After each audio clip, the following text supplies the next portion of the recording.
Hello students, मैं हूं आपका अपना मैथ्स गुरु अभिषेक अस्थाना और आप देख रहे हैं अपना फेवरेट चैनल मैथ्स गुरु एग्जाम टेक। तो फटाफट चैनल को सब्सक्राइब कर लीजिए और बेल आइकन भी प्रेस कर लीजिए जिससे आपको लेटेस्ट वीडियोस के नोटिफिकेशन मिलते रहें। ठीक है, तो चलिए शुरू करते हैं आज का टॉपिक। तो आज के टॉपिक में हम लोग समाकलन की प्रतिस्थापन विधि पढ़ने वाले हैं कि कैसे किसी भी समाकलन को प्रतिस्थापित कर सकते हैं। और देखिए, ये हमने पहले वीडियो में बताया था कि समाकलन को सॉल्व करने की जो भी विधियां हैं आपको आनी चाहिए।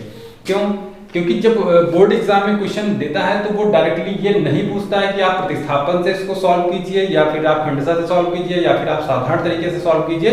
आप किसी भी तरीके से इस क्वेश्चन को बस सॉल्व कर दीजिए। उनका कहना यही रहता है कि आप किसी भी तरीके से इस क्वेश्चन को सॉल्व करें। ठीक है, तो देखिए, क्वेश्चन देख के समझने की बात है कि क्वेश्चन को कैसे देख के समझेंगे कि इसमें प्रतिस्थापन लगाना है या नहीं लगाना है। लेकिन इस एक्सरसाइज में तो प्रतिस्थापन ही पढ़ना है, इसलिए सारे क्वेश्चन में प्रतिस्थापन लगना है। लेकिन जब हम लोग किसी भी टेस्ट की बात करेंगे या किसी भी सीरीज की बात करेंगे, कोई भी सीरीज का क्वेश्चन जब पढ़ेंगे तो उसमें ये बिल्कुल भी डिसाइड नहीं करेंगे कि इस क्वेश्चन में आपको प्रतिस्थापन लगाना या इलेट का फॉर्मूला लगाना या खंडसा लगाना या फिर साधारण समाकलन आपको इसमें करना है। ठीक है, तो वहां पे आप लोग क्वेश्चन को समझेंगे। जिस दिन आप ये क्वेश्चन को देखकर समझना सीख जाएंगे, उसी दिन से आप लोग बोर्ड एग्जाम के लिए बिल्कुल अच्छी तरीके से तैयार हो जाएंगे। ठीक है, तो चलिए स्टार्ट करते हैं एक्सरसाइज 7.2।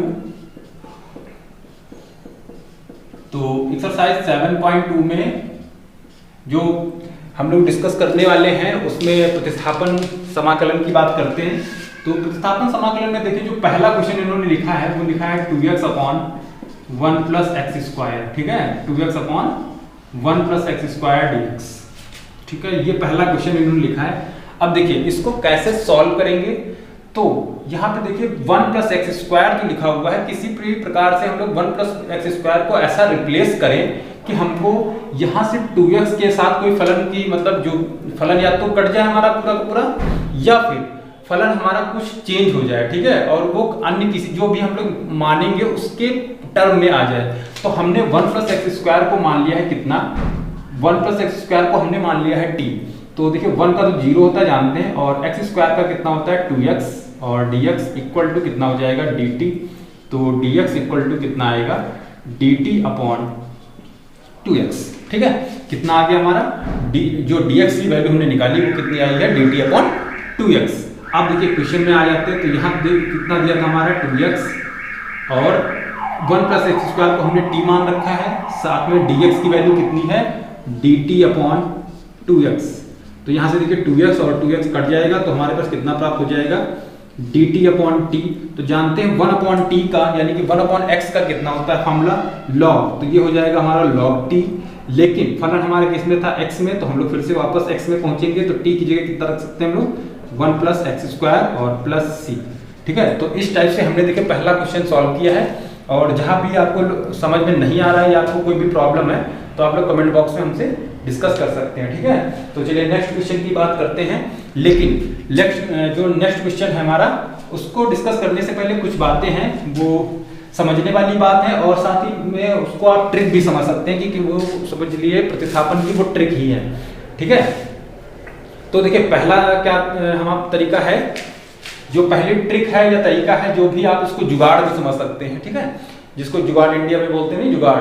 तो देखिए वही जुगाड़ है ये कि जब भी प्रतिस्थापन में लॉग का फंक्शन दिया हो, ठीक है, जब भी किसी भी प्रतिस्थापन में लॉग का फंक्शन दिया होता है तो हम लोग उसी को हमेशा t मानते हैं। ठीक है, तो मानने के तरीके में पहला फंक्शन आप लोग लिख सकते हैं लॉग। जब भी लॉग का कोई भी टर्म फंस जाएगा तो हम लोग एक माइंड में हम लोग मेकअप कर लें कि लॉग को ही मानना है इसमें, क्योंकि लॉग से ही क्वेश्चन बनेगा।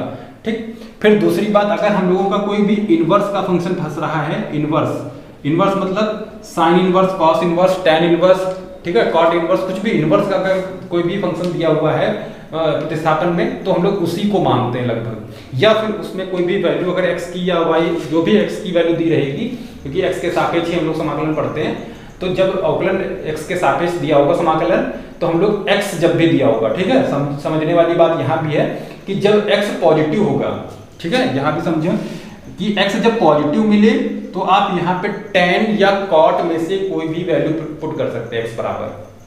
ठीक है, जब निगेटिव वैल्यू मिलेगी, जब निगेटिव वैल्यू मिले तो आप साइन या कॉस में से कोई भी वैल्यू पुट कर सकते हैं। ठीक है, ये समझते रहिए, ये काफी काम आएगा आगे आपको।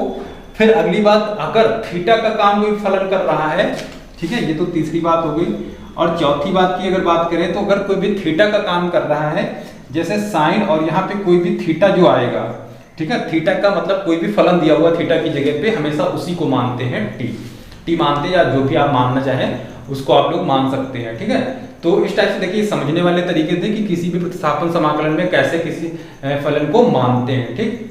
तो देखिए अभी देखिए ये इसमें जो हमने जो वही ट्रिक लिखी है, जुगाड़ लिखा है, इसका यूज होगा। तो देखिए नेक्स्ट क्वेश्चन की बात करें तो नेक्स्ट क्वेश्चन हमारा लिखा हुआ है log x का होल स्क्वायर अपॉन x, ठीक है। नेक्स्ट क्वेश्चन नंबर 2 जो लिखा हुआ है वो लिखा है log x का होल स्क्वायर अपॉन x। तो यहाँ पे देखिए log का मिल रहा है फंक्शन, तो हम समझ गए हैं कि log को ही मानना है, तो हमने यहाँ पे log को माना, ठीक है। तो हमने मान लिया कि log x बराबर t, और log x का होता है 1/x dx equal to dt। तो dx बराबर कितना निकलेगा, x dt। वैल्यू रख देंगे तो देखिए log को हमने t माना था, तो यहाँ हो जाएगा t स्क्वायर, और यहाँ पे x तो x है, और dx की वैल्यू कितनी आई है, x dt, ठीक है। dx की वैल्यू हमने कितनी निकाली है, x dt। यहाँ से x x कैंसिल हो जाएगा, बचेगा t स्क्वायर dt। तो t स्क्वायर का होता है t क्यूब अपॉन 3। तो यहाँ पे t को फिर से रिप्लेस कर देंगे, तो देखिए t की वैल्यू हमने x log मानी थी, तो log x का whole cube upon 3 plus c। तो इस टाइप से देखिए log का फंक्शन मानने पर हम लोगों का आंसर आ गया, ठीक है। और नेक्स्ट क्वेश्चन की बात करें तो नेक्स्ट क्वेश्चन भी कुछ इसी टाइप से दिया हुआ है 1 plus x log x। Next question जो दिया हुआ है कितना दिया है, x log 1 upon x log x। तो यहाँ पे देखिए कैसे सॉल्व करेंगे, 1 upon x plus x log x, ये क्वेश्चन हमारा दिया हुआ है dx। तो देखिए इसको हम सॉल्व नहीं करेंगे, इसीलिए हमने इसको साइड में लिखा हुआ है। तो यहाँ पे देखिए x log x लिखा हुआ है, तो इस क्वेश्चन को थोड़ा सा सही कर लेते हैं।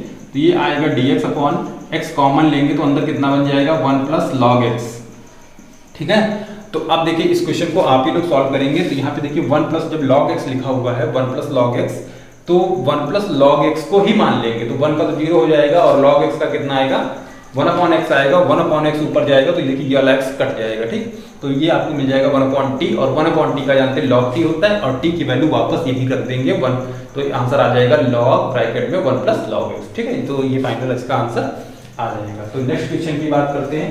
आज हम लोग ज्यादा क्वेश्चन की डिस्कस नहीं करेंगे, बस थोड़े से क्वेश्चन डिस्कस करेंगे जिससे आप लोगों को समझ में आ जाता है, ठीक है, और अच्छे से समझ में आ जाए।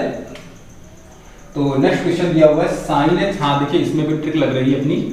तो यहाँ पे दिया हुआ है साइन x इंटू साइन, और ये देखिए cos x लिखा हुआ है, और dx, ठीक है।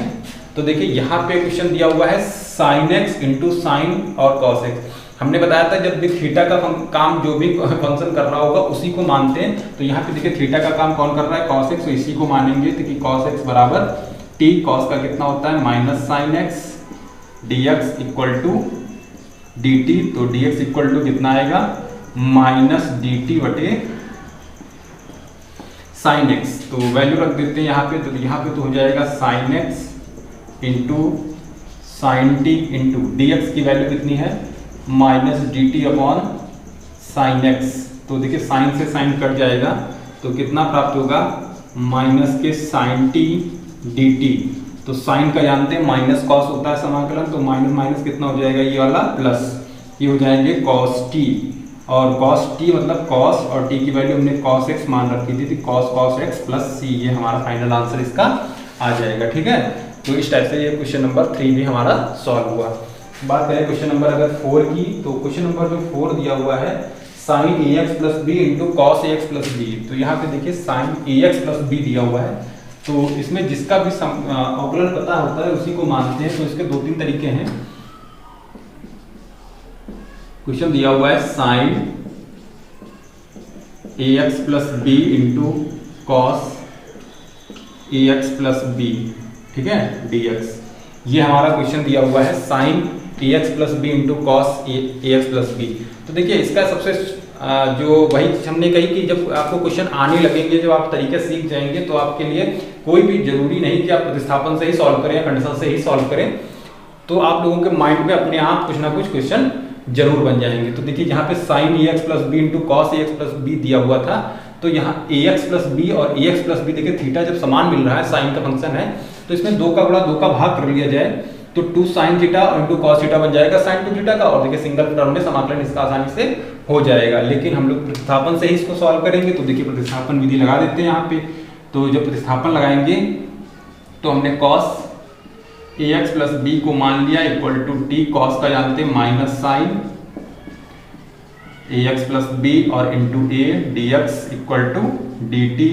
तो डी एक्स इक्वल टू कितना आएगा minus d T upon a sine A x plus b. ठीक है, तो इसी वैल्यू को रख देते हैं यहाँ पे, तो कितना प्राप्त हो जाएगा, ये प्राप्त हो जाएगा साइन ए x plus B into cos, sorry cos को तो हमने टी मान लिया है, इंटू डी एक्स की वैल्यू कितनी निकाली है D T upon sorry minus जो निकला था उसको हमने बाहर कर लिया है A sine A x plus B. तो यहाँ से देखिए साइन ए एक्स प्लस बी, साइन ए एक्स प्लस बी कट जाएगा, 1 अपॉन ए को हमने बाहर कर दिया है, और इस टी का समाकलन कितना आएगा टी स्क्वायर बाई 2, तो माइनस 1 अपॉन 2a हो जाएगा, ये इसकी जब इससे गुणा कर देंगे, और टी की वैल्यू कितनी थी cos square A x plus b. ठीक है, तो इस टाइप से देखिए ये हमको प्राप्त हो गया कितना minus 1 upon 2a into cos square A x plus B plus C. तो इस टाइप से हमने क्वेश्चन नंबर 4 का सोल्यूशन देखा। इसके बाद सॉरी क्वेश्चन नंबर 5 था, इसके बाद क्वेश्चन नंबर 6 की अगर बात करें, देखिए यहाँ पे छोटे छोटे क्वेश्चन है, आप लोग सॉल्व करेंगे इसको। तो जो क्वेश्चन नंबर 6 दिया हुआ है, रूट में ए एक्स प्लस बी दिया है। ठीक है, कितना दिया है रूट में, जब ए एक्स प्लस बी इन्होंने लिखा है तो देखिए इसी को मानेंगे। ठीक है, ए एक्स प्लस बी को मानेंगे, जब ए एक्स प्लस बी को मान लेंगे कितना A x plus B equal to T, तो यहाँ से हो जाएगा A D x equal to D T, तो डी एक्स की वैल्यू कितनी निकल के आ जाएगी डी टी अपॉन ए, तो यहाँ तो रूट टी हो जाएगा, और रूट टी का समाकलन जानते हैं आप लोग कैसे करते हैं। ठीक है, तो देखिए आसानी से आंसर आ गया। फिर इसी टाइप से क्वेश्चन नंबर 7 भी सही है, एक्स प्लस 2 को ही मानेंगे, जब एक्स प्लस 2 को मान लेंगे तो आंसर आ जाएगा आपका। ठीक है, क्वेश्चन नंबर 8, 9, 10 तक आप लोग लगाएंगे, उसके बाद हम लोग नेक्स्ट वीडियो में क्वेश्चन नंबर 11 से स्टार्ट करेंगे। ठीक है, तो क्वेश्चन नंबर 11 से आगे क्वेश्चन सॉल्व करेंगे। अगर क्वेश्चन नंबर 10 तक आपको कोई भी दिक्कत आ रही है तो आप लोग कमेंट बॉक्स में पूछ सकते हैं। ठीक है, तो चैनल को फटाफट सब्सक्राइब कर लीजिए और अपने दोस्तों तक शेयर कर लीजिए, और साथ ही में लाइक बटन भी प्रेस कर दीजिए, लाइक कर लीजिए। ठीक है, थैंक यू।